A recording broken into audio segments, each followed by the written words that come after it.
raznih področji je ravno trg za ponudbo energetsko učinkovitih tehnologij in storitev. V svoji predstavitvi se bomo osredotočili najprej na vizijo trajnostne energetike v Evropski uniji do leta 2050. Potem bi zelo na kratko predstavljam najbolj aktualno novico danes, oziroma te dni.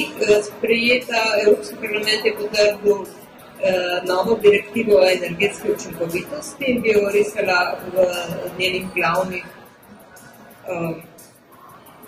lastnosti. Potem pa se bom še posvetila vprašanjem financiranja učinkovite rabe energije in obnovljivih virov, zlasti z poudarkom v novi kohezijski politiki.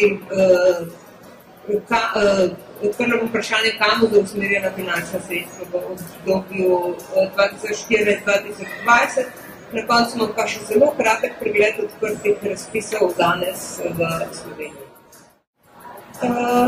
Kot je precej dobro poznano, si je Evropska unija zastavila zelo ambiciozne cilje. In sicer izboljšanje energetske učinkovitosti za 20%, doseganje 20% deleža obnovljivih virov energije in pa zmanjšanje emisij toplogrednih plinov za 20% do leta 2020. Slovenija ima v tem okviru opredeljene lastne cilje. Vsaka država članica ima zastavljene lastne cilje in sicer v Sloveniji moramo do leta 2020 zagotoviti 25% delež obnovljivih virov energije. Cilji energetske učinkovitosti za države članice še niso opredeljeni do leta 2020, o tem bodo pogajanja tekla v kratkem. Za zmanjševanje emisij toplogrednih plinov je pa kot v vseh državah v Sloveniji razdeljeno na dva dela. En cilj je za državo oziroma za te razpršene vire, en cilj je pa za trgovanje z emisijami. Cilj za vse emisije, ki so zunaj trgovanja z emisijami, je, da se v Sloveniji ne smejo povečati za več kot 4%. Zakaj je tak cilj, ki izgleda na prvi pogled neambiciozen? V Sloveniji vemo, da je zelo velik delež emisij iz prometa in zunaj trgovanja z emisijami je ta delež okrog 60%. V trgovanju z emisijami je pa zastavljen izključno cilj na evropski ravni. Koristi učinkovite rabe energije so pač tisto argument, zaradi katerega si Evropa in tudi Slovenija zastavlja ambiciozne cilje zmanjševanja emisij toplogrednih plinov. S časom se zelo spreminja, kaj je tisti glavni motiv, zaradi katerega se z učinkovito rabo energijo ukvarjamo. Recimo v koncem prejšnjega desetletja je bil v prvem planu zmanjševanje emisij toplogrednih plinov. Na mednarodni ravni se oblikuje vizija, da naj se ne bi emisije toplogrednih plinov povečale za več kot 2 stopinji Celzija. In zakaj ravno 2 stopinji Celzija? 2 stopinji Celzija je zato, ker so posledice podnebnih sprememb, ki jih pričakujemo, bistveno milejše kot pa bodo posledice, če se bo temperatura segrela več kot za 2 stopinji Celzija. Tukaj je zelo jasno razvidno, da je pač tveganje pomanjkanja vode v svetu bistveno večje, kolikor bi se emisije toplogrednih plinov povečale za več kot 2 stopinji Celzija. Svetovna agencija za energijo, Mednarodna agencija za energijo, je ocenila v svojih scenarijah, izračunavali so scenarije, kako dosegati cilj 2 stopinji Celzija in je ocenila, da ima energetska učinkovitost, ko je ta z modro označena površina, energetska učinkovitost največjo vlogo pri doseganju zmanjševanja emisij toplogrednih plinov. Do leta 2020 naj bi energetska učinkovitost celo prispevala več okrog 70% zmanjšanja emisij toplogrednih plinov, druge so potem obnovljivi viri z okrog 20%. Do leta 2035 se ti deleži nekoliko spremenijo, ampak še vedno ostaja najpomembnejši ukrep energetska učinkovitost. Drugi motiv, ki je pa danes več kot aktualen, eden od dveh motivov, ki je danes več kot aktualen, so pa naraščajoči stroški za energijo, s katerimi se sooča svet in države. Tukaj imamo delež stroškov za energijo kot delež BDP-ja. In kot je tukaj razvidno, se je v preteklem obdobju zadnjih 10 let ta delež bistveno povečal in danes dosega recimo v Evropski uniji že več kot 10% BDP-ja. Se pravi, te stroški prvič hitro naraščajo, drugič pa so bistven del stroškov in to je za gospodarstvo danes mogoče eden izmed pomembnejših razlogov, zakaj je energetska učinkovitost tako aktualna. Drugi razlog je pa seveda ustvarjanje novih in kakovostnih delovnih mest, ki je tudi bistveno povezano. No, kot rečeno, koristi energetske učinkovitosti so zelo, zelo oprijemljive. Strošek za energijo v celoti znaša okrog 10% BDP-ja. Strošek za uvoz goriv pa v svetu okrog 4%, v Sloveniji pa okrog 5% BDP-ja in znaša okrog 2 milijardi evrov. Se pravi, ukrepi za energetsko učinkovitost bistveno zmanjšujejo stroške za uvožena goriva in pa seveda ustvarjajo iz teh 2 milijard, iz tega denarja, ki bi sicer bilo namenjeno za uvožena goriva, se tu kreirajo investicije, delovna mesta in pa seveda še prihranki. Ekonomsko se splača tako za gospodinjstvo kot za gospodarstvo. V gospodarstvu se izboljša konkurenčnost, pa tudi zmanjšajo se ta poslovno tveganja povezana s spremenljivimi cenami energije in pa za javni sektor tako aktualna tema z energetsko učinkovitostjo lahko privrčujemo pri javnih izdatkih. Je pa seveda tudi zelo pomembno za stališča družbe kot celote, tako za večjo zanesljivost oskrbe z energijo, potem zmanjšajo se vsi tisti stroški, na katere nihče ne računa, škode zaradi onesnaženega zraka, kot je recimo zdravstvene škode, pa tudi škode na materialih in pa bistveno večje zaposlenosti. Eden izmed pomembnih družbenih vidikov. Zelo na kratko bi se še ustavila na temi zelenega gospodarstva. Danes v svetu najpomembnejše področje zelene ekonomije oziroma zelenega gospodarstva upravljanje z vodami, učinkovita raba energije in obnovljivi viri. Te dejavnosti rasejo izjemno hitro. Kljub stagnaciji rasejo izjemno hitro. Leta 2009 so bile 5% svetovnega BDP-ja, v letu 2020 se pričakuje, da bodo dosegli že 20% BDP-ja. Se pravi, perspektivne dejavnosti tudi v današnjem času imajo višjo dodano vrednost kot povprečje gospodarstva, zahtevajo bistveno višjo izobrazbeno strukturo kot povprečje gospodarstva. To je, mislim, da je zelo pomembno.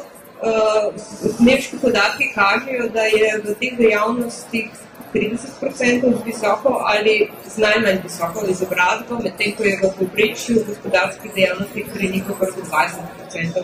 In višja so vlaganja v raziskave in razvoj.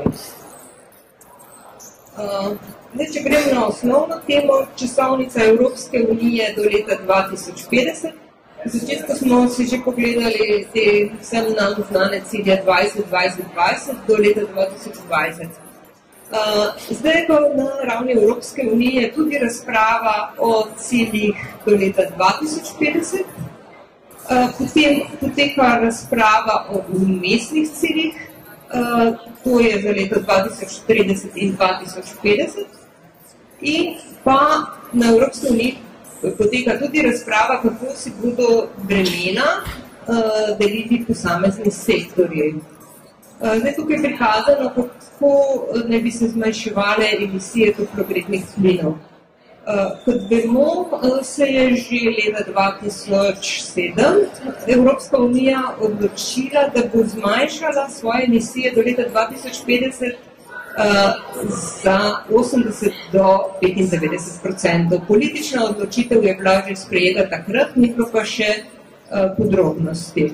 Ta politična odločitev je bila sprejeta v času nemškega predsedovanja in zdaj v zadnjih dokumentih je predlagano, da bi se 80% tega zmanjšanja doseglo doma, 15% pa z ukrepi zunaj Unije, se pravi po drugih državah.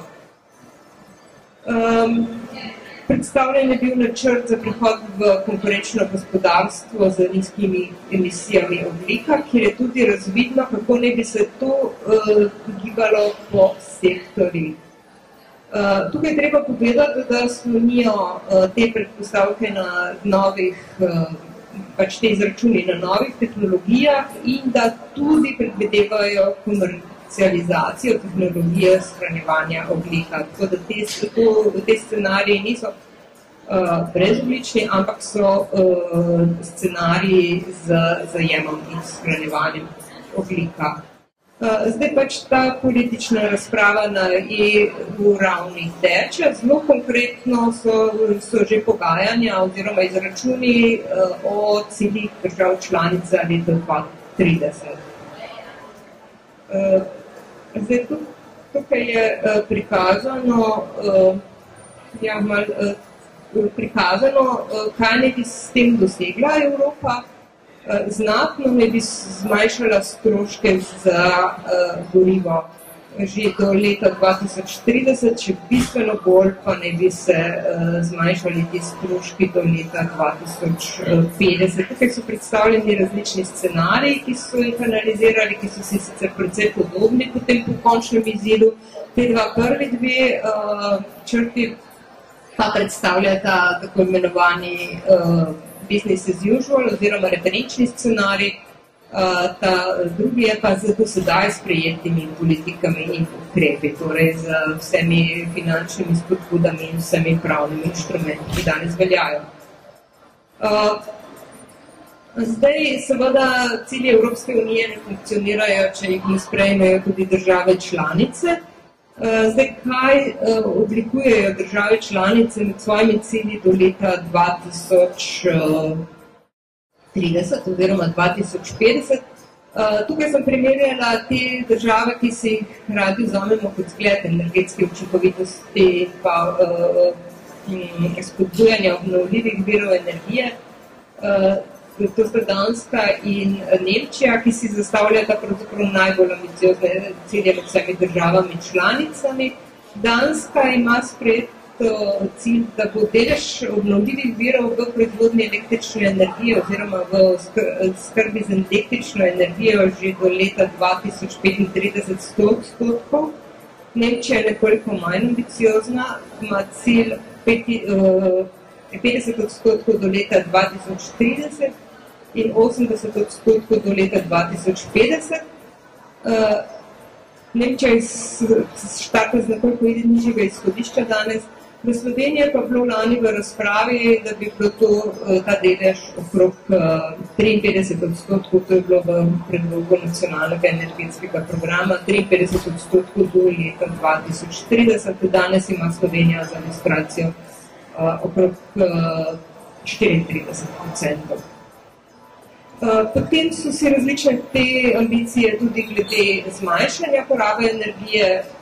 Danska računa 4% zmanjšanje do leta 2020, Nemčija je najbolj ambiciozna 10% do 2020, Sloveniji imamo pa tukaj prikazano številko rabe energije brez prometa. To je malo drugo, kot če bi ušteli še promet. Potem je pa tudi učinkovita raba električne energije zelo zanimivo razvojno vprašanje, bo z vsemi novimi tehnologijami in tudi mogoče z večjim ogrevanjem na električno energijo in manjšo rabo goriv se povečala raba energije ali zmanjšala. Države različno načrtujejo. Danska računa na povečanje rabe električne energije, medtem ko si je Nemčija zastavila znižanje porabe električne energije. V Sloveniji je pa projekcija kaže, da bi bilo tudi povečanje rabe energije za 5% do leta 2030. Kar smo obljubljali, bom zelo na hitro pregledala, kaj novega pri direktivi o energetski učinkovitosti. Cilji Evrope so ambiciozni in te cilje 20% izboljšanje je Evropska unija pravzaprav pretvorila tudi čisto kar v absolutno kapico na porabo energije. Gre za cilj na ravni primarne energije in ta količina ne bi znašala okrog 1500 milijonov ton ekvivalenta nafte v letu 2020. V ta namen je sprejela EU direktivo o energetski učinkovitosti in pokazano je, oziroma ve se, da sedanji cilji držav članic še ne zadoščajo za izpolnitev tega cilja. Ena izmed obveznosti direktive je določitev ciljev po državah članicah. Ti cilji bodo določeni v kratkem. Ta direktiva je bila 11.9. Izglasovana v Evropskem parlamentu.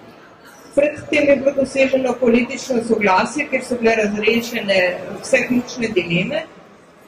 Če pa pogledamo nazaj, se pa razprava o tem že začela leta 2006 oziroma 2009 za revizijo akcijskega načrta za energetsko učinkovitost. Čakata še dva formalna koraka in sicer potrditev v Evropskem svetu in pa objava v Uradnem listu. Kar je mogoče bolj zanimivo za tukajšnji dogodek in tukajšnje občinstvo, direktiva predpisuje energetsko obnovo stavb. Direktiva zahteva, da bodo vse države članice obvezno obnovile 3% vseh državnih stavb na leto. V direktivi so določene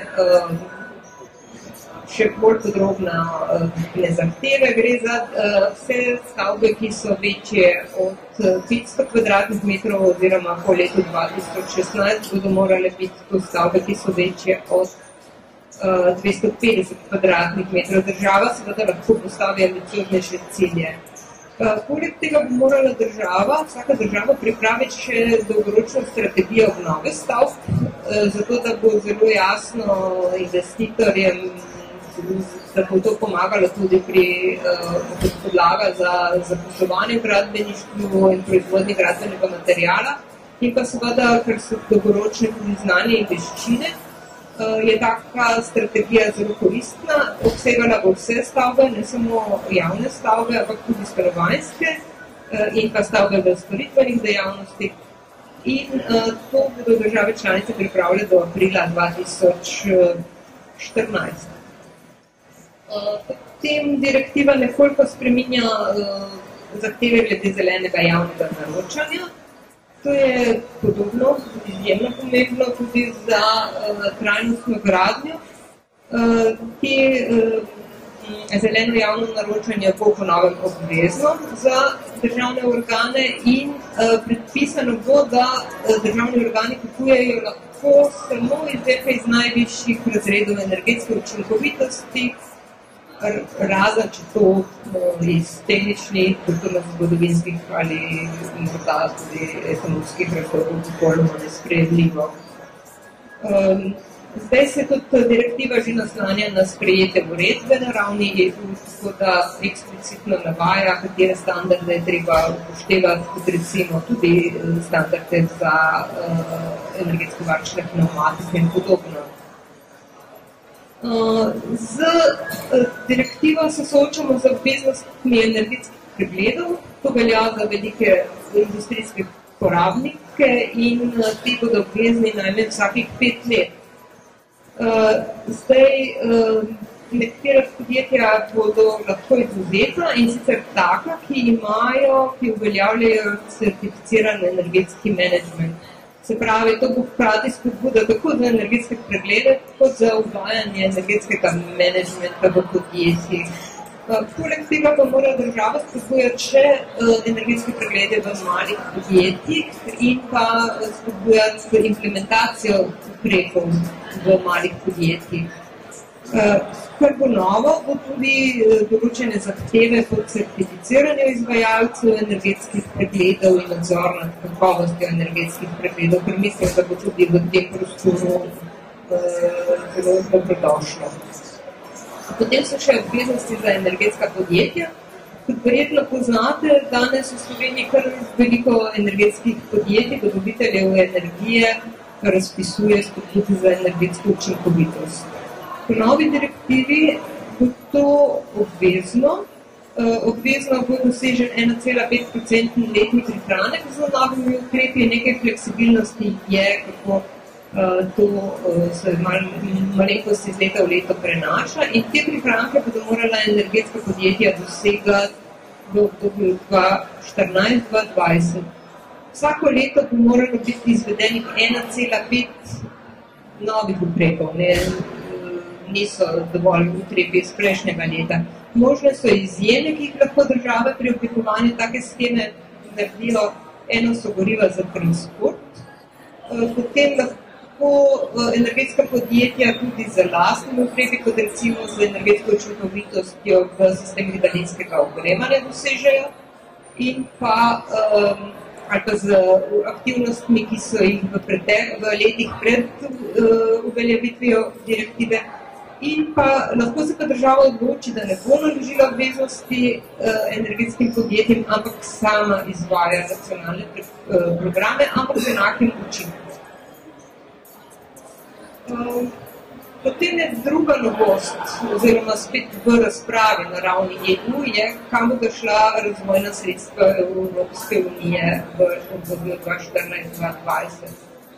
Dobra novica za energetsko učinkovitost je ta. Ena izmed usmeritev kohezijske politike je koncentracija sredstev na razvojne prioritete Evropske unije. Ta koncentracija sredstev je velika in sicer zahteva, da gre najmanj 20% sklada za regionalni razvoj v ukrepe učinkovite rabe in obnovljivih virov. Se pravi najmanj 20% in najmanj 80% mora iti v učinkovito rabo energije in obnovljive vire plus raziskave in inovacije plus mala in srednja podjetja. To je za bolj razvite regije in regije v prihodnosti. V manj razvitih regijah, ki imajo širši razpon potreb, je ta zahteva nekoliko blažja in sicer ne bi šlo najmanj 6% učinkovite rabe energije. To je dobra novica ne samo zato, da se bo povečala energetska učinkovitost v Sloveniji, ampak je dobra novica tudi zato, ker je to dobra priložnost za podjetja, ki ponujajo energetske storitve. Se pravi, da tudi sosednje države morale vlagati ta kohezijska sredstva v ta področja, in se odpirajo seveda izvozne priložnosti. Zdaj tukaj je pač schema, kako katere regije se uvrščajo med bolj razvite, manj razvite. Slovenija je razdeljena v 2 kohezijske regije, zahodno in vzhodno. Vzhodna se uvršča med manj razvite regije, zahodna se uvršča med bolj razvite regije, ampak bo imela v naslednji finančni perspektivi nek predhodni status, zato ker je preskočila iz manj razvite regije za 2 razreda in s tem so izpokajali neke polgodne in večja sredstva tudi za zahodno regijo na ravni EU-ja. Ja, zdaj pa še tukaj, to so skupna sredstva kohezijske politike, koliko bo namenjeno kateremu področju. Nad 300 milijonov je skupnih sredstev in obsega znaten del evropskega proračuna. Za manj razvite regije bo šlo približno polovico teh sredstev, še nekoliko več. Potem za regije v prehodu gre okrog 40 milijard evrov in v bolj razvite regije okrog 60 milijard sredstev. Preostala sredstva gredo v neke v te prekomejne projekte in sorodno. Kako je s financiranjem učinkovite rabe in obnovljivih virov energije v Sloveniji? Ocena potrebnih sredstev za izpolnjevanje ciljev energetske politike, ki je bila narejena pri pripravi NEP-a, je, da ne bi šlo okrog 80% sredstev, ki bodo namenjeni v energetiko, v področja obnovljivih virov energije, učinkovite rabe energije in pa pametnih omrežij in distribucije električne energije. Največji delež imajo pri tem obnovljivi viri energije, vključno z velikimi hidroelektrarnami, tle je vključena tudi lokalna oskrba, tudi vsa soproizvodnja. Soproizvodnja je pod učinkovito rabo energije. Pri učinkoviti rabi energije je pa glavni delež investicij namenjenih v sanacijo stavb, učinkovito rabo v industriji in prometu. Zdaj, ta ocena je do leta 2030. Z tako strategijo ne bi se prihranilo za okrog 2 milijarde stroškov za energijo na leto. Govorimo o prihranku stroškov za energijo glede na vseh stroškov za energijo, ne govorimo samo o uvoženih gorivih. Se pravi, da bi pač učinkovita raba energije v Sloveniji prinesla neto ekonomske koristi na dolgo. Razdelitev po posameznih ukrepih do leta 2016 in pa po sektorjih, to je glede prihrankov, ne glede stroškov. In zdaj pa, če preskočimo na kratkoročne investicije, 300 milijonov investicij v učinkovito rabo energije do leta 2016, kakšne konkretne koristi bi to lahko prineslo? 1% prihranka energije, 3000 zaposlitev, manjši uvoz, vrednostno manjši uvoz, in pa bistveno manjše izpuste CO2. Koristi bi bila tudi konkretno za gospodinstvo, kjer bi se bistveno znižali stroški za energijo. Seveda je treba povedati hkrati, da se pa povečajo investicije v energijo v gospodinstvo, ampak gre v neko trajno dobrino namesto odliva v druga področja. Od bistvenega pomena, če se vrnemo v današnji temi oziroma temu sedemskemu dogodku, so investicije v stavbah. Stavbe v Sloveniji pomenijo okrog 35% vse porabe energije, gospodinstva 25%, drugi sektori pa storitvene dejavnosti pa okrog 10%. Zdaj, če bi želeli slediti vsem tem ciljem, bi bilo potrebno obnoviti na 15% stanovanjskih stavb do leta 2015 in okrog 30% do leta 2020 in polovico vseh stavb do leta 2030. To je seveda modelska predstavitev. Lahko je obnovljenih več, pa niso vsi ukrepi izvedeni, niso celovsko sanirani. Ne? Zdaj so predstavljene, kaj potegne to za sabo finančno, ampak tukaj je znesek samo za energetski del, samo za energetsko sanacijo stavb. Hkrati za obnovo stavbe ponavadi prenavljajo še drugi deli stavbe, oziroma če se obnavlja s fasada, energetski del zavzame recimo 20% stroškov. In ocenjeno je, da te energetske sanacije znašajo okrog 1 milijardo evrov v stanovanjskem sektorju in okrog 2 milijardi evrov v vseh stavbah.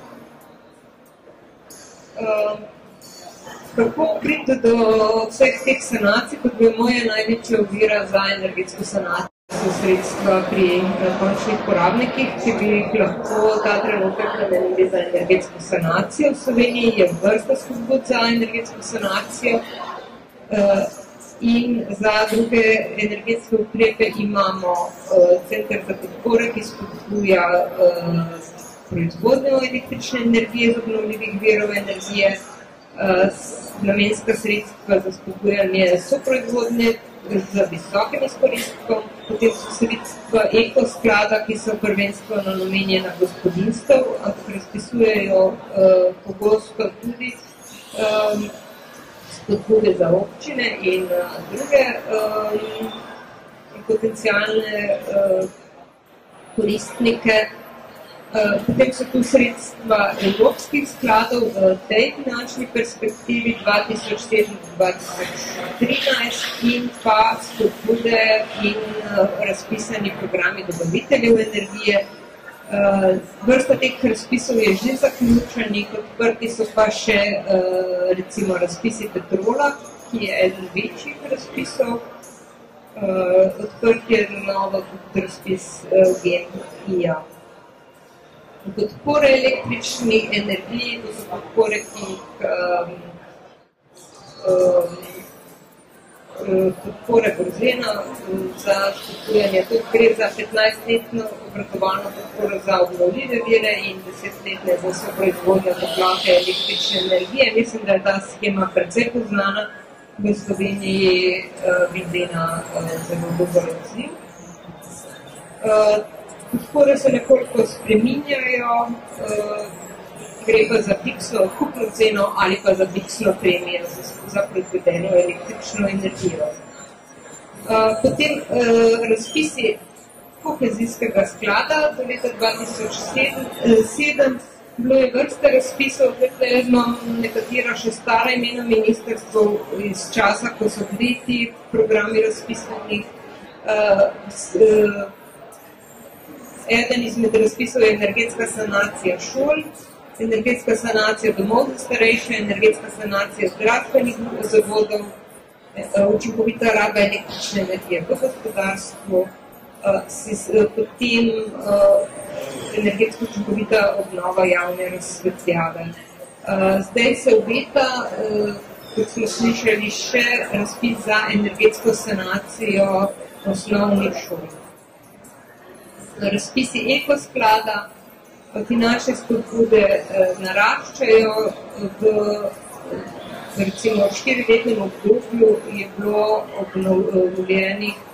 izvedenih recimo so bili izvedeni ukrepi v 5% gospodinstv, kar je pa že izjemno lepa številka. Naprošena sem bila, da še nekoliko osvetlim temo financiranja strani tretjega partnerja, da se naveže na naslednjo tematiko. Kot vemo, je, kot sem že prej rekla, ključna ovira za izvajanje ukrepov energetske učinkovitosti je dejstvo, da je potrebno imeti sredstva za investicijo pripravljena. Se pravi, zahteva znatne začetne stroške in kar pa omogoči potem kasnejše nižje stroške za energijo. In velik problem za vrsto uporabnikov so ravno te visoke začetni stroški. Se pravi, likvidnost investitorjev je velik problem. Za nekatere uporabnike je pa problem čas. nimajo časa, ne znanja, da bi se ukvarjali z iskanjem najboljšega ponudnika tehnologije in z vso izvedbo teh ukrepov učinkovite rabe energije. Ena izmed možnosti, ki ima že kar lepo tradicijo tudi v Sloveniji, je financiranje ukrepov učinkovite rabe energije za strani tretjega partnerja. Ta poslovni model, rečemo tako, oziroma to storitev najdemo pod zelo različnimi imeni. Najdemo pod imenom energetsko pogodbeništvo, financiranje za strani tretjega partnerja, storitve učinkovite rabe energije, zagotavljanje prihrankov energije. Zelo veliko imen, nekoliko se razlikujejo med seboj vse te ponudbe, ampak v bistvu gre za to, da ponudnik storitev ponudi, da ti izvede ukrepe energetske učinkovitosti pri tebi, se ustrezno zavaruje, skleneta pogodbe in tu storitev se potem postopno, obročno odplačuje. Gre seveda za to, da ne bi se večina stroškov, ponavadi pa kar v celoti, financirali iz prihranka energije. Seveda, ali je to mogoče, ali to ni mogoče, potem odvisno, za koliko dolgo dobo odplačevanja se dogovori. In pa seveda, ker se pogosto dogaja, je, če se z novo opremo tudi izboljša standard, potem včasih tudi celo ni možno poplačati iz prihranka energije. Zdaj, recimo, na Centru za energetsko učinkovitost smo izvajali več teh projektov promocije energetskega pogodbeništva oziroma storitev učinkovite rabe energije. Smo tudi vključeni v vrsto mednarodnih projektov, kjer se izmenjujejo izkušnje dobre prakse. In eden izmed zadnjih rezultatov, ki mislim, da je zelo koristen, je tudi brošura, ki kaže projekte dobre prakse iz Evrope, iz držav Francije, Danske, Litve, Španije, Slovenije. Iz Slovenije so uvrščeni projekti teh petrolov. Imamo pa seveda v Sloveniji širši nabor projektov dobre prakse, pogosti so pogodki, na katerih se to izmenjuje. Eden izmed primerov je bila energetsko učinkovita razsvetljava, ki jo je v Gorenju izvajal Gorenje GGI. Doseženi so priznatni prihranki energije 35%. Zdaj pač na prvi pogled poznavalci tehnologij 35% za razsvetljavo morda ni tako veliko, ampak hkrati je bil dosežen nov standard osvetljenosti, se pravi, da smo dobili boljšo energetsko storitev, kot je pač bila ponujena boljša energetska storitev, kot pa je bila pred izvedbo ukrepov, se pravi, boljša osvetljenost plus dosežen prihranek energije je bil izveden. Tle kolegi so pred kratkim predstavljali tako z vidika tega naročnika storitve, kot z vidika ponudnega storitve, vse vidike tega pogodbenega razmerja. Ko kdorkoli se pač za to vrstne storitve zanima, je zelo, zelo priporočeno, da si pogleda, kako so to pred njim naredili, ker tukaj te praktične izkušnje predhodnih projektov zelo pomagajo. Potem je recimo primer sanacije športnega objekta ZPO Celje, ki ga je proizvajal STK Petrol. Tukaj je prišlo do znatnih prihrankov toplote in nekoliko in tudi prihrankov električne energije. Tudi tu je zanimivo slišati vidike obeh vpletenih strani. Zdaj pa mogoče še enkrat, še na kratko, kako je ta schema, kako deluje ta schema pogodbenega financiranja. Tukaj imamo stroške sedanje stanje in potem so tu stroški za energijo po izvedbi pogodbe. V času, ko traja pogodba, se potem ta prihranek energije porabi za odplačilo investicije. Del prihranka pa lahko tudi se pač je profit tako naročnika kot deloma tudi ponudnika storitev. Ko pa preneha trajanje pogodbe, pa ves ostanek časa, ves prihranek po preteku pogodbenega razmerja ostane naročniku. To je konkreten primer, da je povzeto po temu primeru Gorenja. Torej, tudi v primeru, ko so šli na boljši nivo energetske storitve, so bili ekonomski učinki znatni. Tole bi bilo vse z moje strani, pa bi priporočam za vprašanje.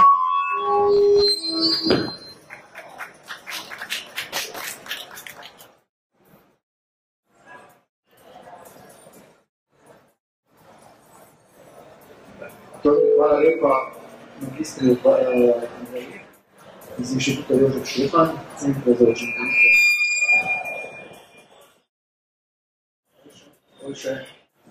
Test. A je kakšno vprašanje mogoče na tole zelo zanimivo tematiko? Moram pa reči, da je perspektiva z področja energetike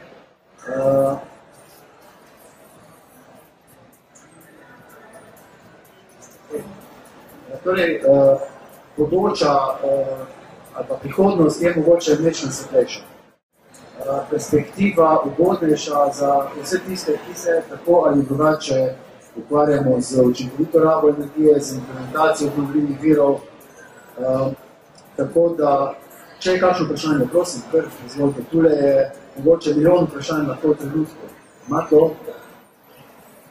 Iz česa poli?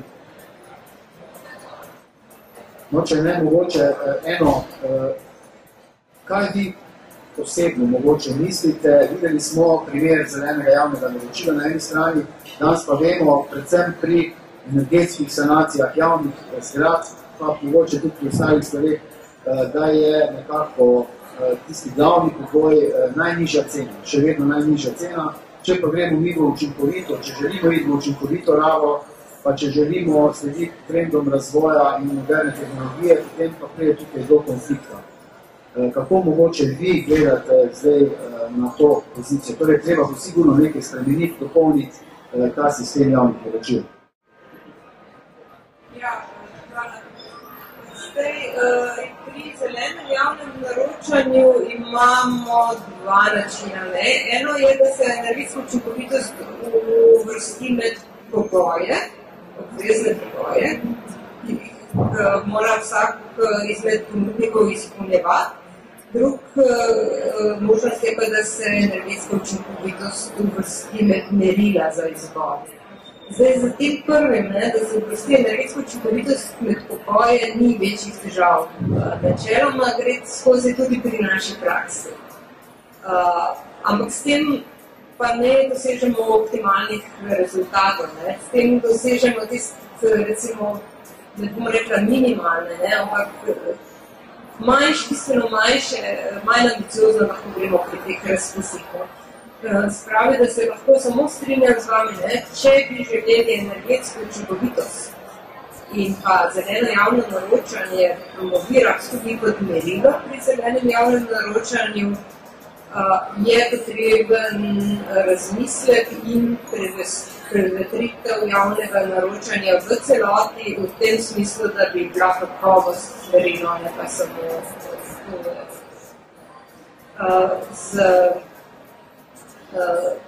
kot pogoj, pa se da uvrstiti zeleno